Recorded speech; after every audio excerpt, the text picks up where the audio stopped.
Baik, bismillahirrahmanirrahim. Assalamualaikum warahmatullahi wabarakatuh. Perkenalkan, saya Muhammad Azam Sulahuddin dari Prodi PAI tahun 2024 kelas PAIG. Video ini saya buat untuk memenuhi tugas UTS saya pada mata kuliah kewarganegaraan. Jadi, materi yang akan saya bawa adalah identitas nasional bangsa Indonesia, agensi, serta esensinya. Jadi sebagaimana yang kita tahu, setiap bangsa, setiap negara itu pasti memiliki agensi atau memiliki identitas. Maaf. Setiap negara itu pasti memiliki identitasnya masing-masing. Entah itu negara Arab Saudi atau negara Malaysia atau negara-negara lainnya. Pasti semua negara di mana negara itu berdiri, negara itu pasti memiliki identitasnya masing-masing. Jadi pada video kali ini saya akan membahas apa saja yang menjadi identitas bangsa Indonesia.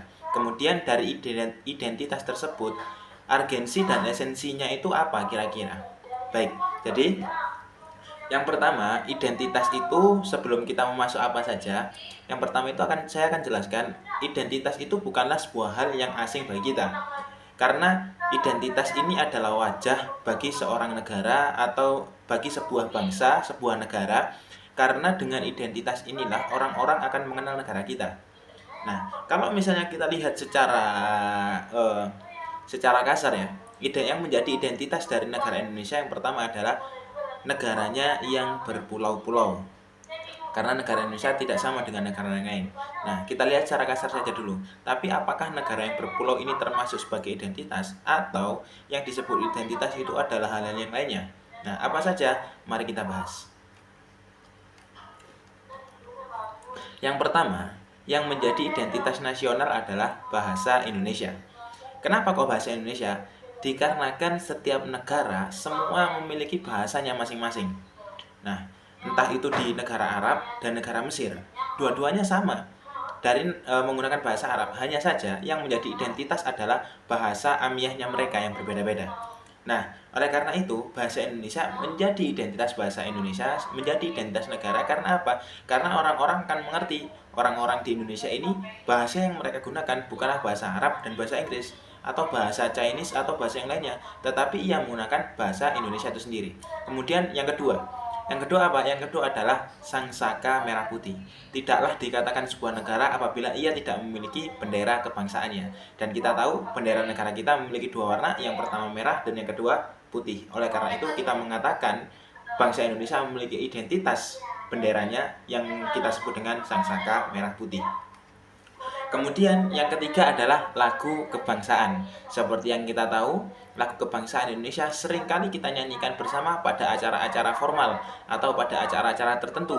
Nah, oleh karena itu, dalam acara-acara tertentu, lagu kebangsaan bangsa Indonesia ini ketika kita nyanyikan, ia secara tidak langsung telah menampakkan wajah Indonesia di hadapan dunia. Kemudian yang keempat adalah Garuda Pancasila. Lambang negara burung garuda yang di dalamnya ada bintang, ada banteng, ada padi dan kapas, kemudian ada pohon beringin. Nah, ini menandakan identitas kita. Karena kenapa? Ketika kita ditanya oleh orang asing, apa landasan negaramu? Maka yang akan kita katakan adalah Pancasila yang dilambangkan dengan Garuda. Kenapa demikian? Kita bisa jelaskan secara panjang dan lebar, secara kanan dan kiri bagaimana pandangan dari Garuda Pancasila itu sendiri menjadi landasan negara Indonesia.